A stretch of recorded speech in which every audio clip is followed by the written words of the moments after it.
Globalization was never about the economics for the United States, or at least not about the economics in a traditional sense.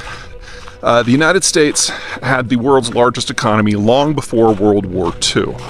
And with the war, we found all of our potential rivals, cooperation nations, friends, allies, enemies, everybody put together had an economy that was about the same size as the United States.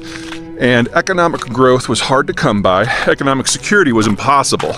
And a big part of what led to that was competition over resources, over lands, over security, basically all of the things that have colored human history since the beginning. So, we viewed it the same way as everyone else. But there's a couple other reasons to think of. First, American politics. During the Cold War, we had a pretty strong bipartisan foreign policy. Remember that American foreign policy is a reflection of its domestic policy, and every generation or two, Americans go through and kind of refabricate what their parties mean. This is part of the side effect of having a first-past-the-post single-member district system, which is a fancy way of saying that you vote for a candidate who's going to represent a specific geographic area.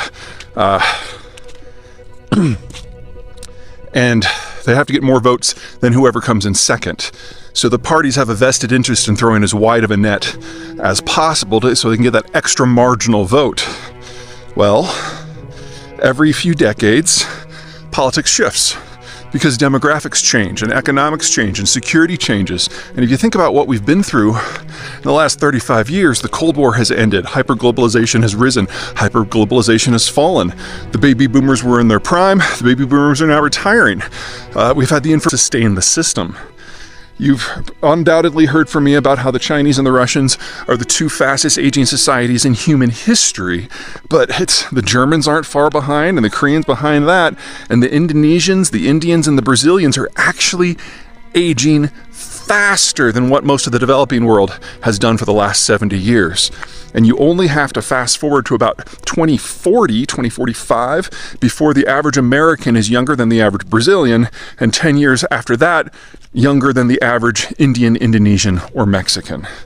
So we no longer have the security parameters to make this work because the Americans aren't interested. We no longer have the economic basis to make this work because we don't have enough young people to consume. And the Americans are taking a political moment for themselves that's going to last a few more years in order to digest whatever's going to happen with the unions. And that, howdy neighbor, and that is more than enough time to kill any remnants of the globalized system.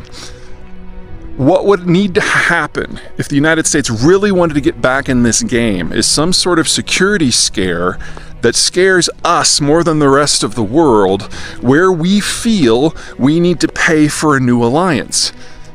The Ukraine war is not that. If you look at what the Biden administration has done, all the deals that are on the table are on security. There's not a single guns for butter trade. In fact, every single trade war, every single tariff that the Trump administration put into place, the Biden administration has doubled and tripled down on, except for one. There has been a deal over aerospace with the Europeans, but that's it. If anything, the Biden administration is far more anti-globalization than the Trump administration was, or at a minimum, it's actually putting into long-term policy. So even if the next president happens to be a strong globalist, they're going to have to unwind 8 years of anti-globalization sentiment that is now hardwired into American policy, and another 8 years under Obama of just complete strategic apathy. You're not going to do that in 4 years. So we are talking